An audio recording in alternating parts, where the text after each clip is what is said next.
All right, team, the start of a new block. Exciting, exciting times. This will be an 8-week block with a 1-week deload at the end, so 9 weeks in total.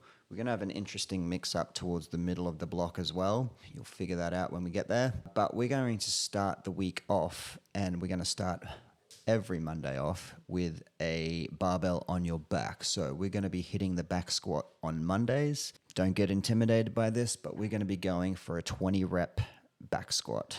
Why 20? 20 is going to give you a lot of muscle endurance, and endurance is being that theme of this block. Endurance doesn't just mean running long distances or doing long endurance style workouts, even though that is coming, but endurance in the legs as well, and just building some musculature and endurance and stamina in the legs, because as we know, the grip and the legs tend to give out the most in CrossFit workouts. 20 reps will also build a lot of mental fortitude.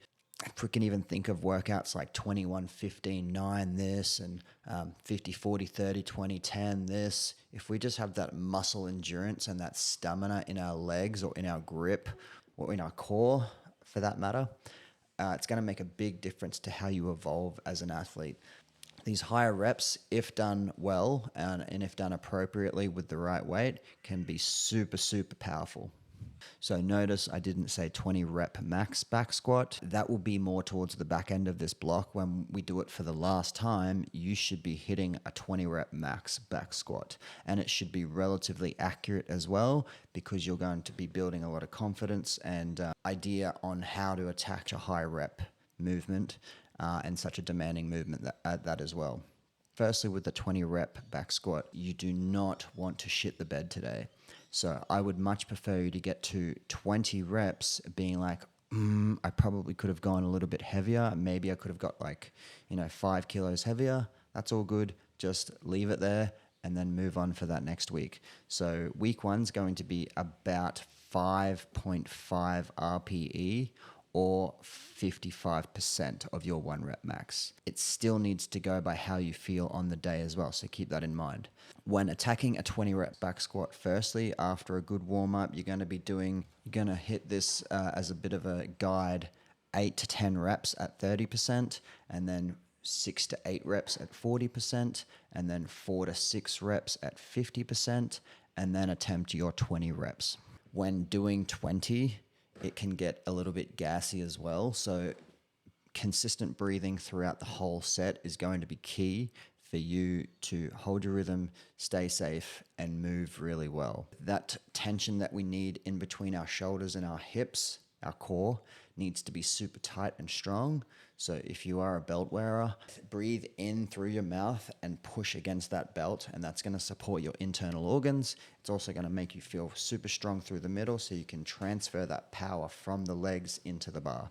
What I would probably suggest is trying to hold the same pace between rep 1 and rep 20. So unrack the bar, step back, take a big breath in, go down, stand up, breathe out. Breathe in, go down, stand up, breathe out. 2, down, up, breathe out. 3, breathe in, down, up, breathe out. 4. Try and hold that steady cadence across all 20 reps. I wouldn't want you to hold your breath and do 6 really quick ones and then be like, all right, shake it out, and then stand there with the bar on your back while you're shaking out your left leg and then shaking out your right leg. Definitely don't do that, please. So all that being said, start conservative, about 55% today, knowing that we're going to do this a couple of times now. Be safe and pick the right weight for you. The workout is going to be alpha. This workout seems simple, but it's going to mess some people up. So we've got 150 kettlebell swings for time, 24 kilos for dudes, 16 kilos for ladies. The catch is you've got to do 5 burpee pull-ups every minute on the minute, including at the start of the workout. We saw burpee pull-ups in the open and they caught everyone by surprise. Such a big movement. Do just get your heart rate absolutely through the roof. So we're going to implement the burpee pull-up today. Some things to think about is try not to do the 2 movements faster than the movements were intended to be done.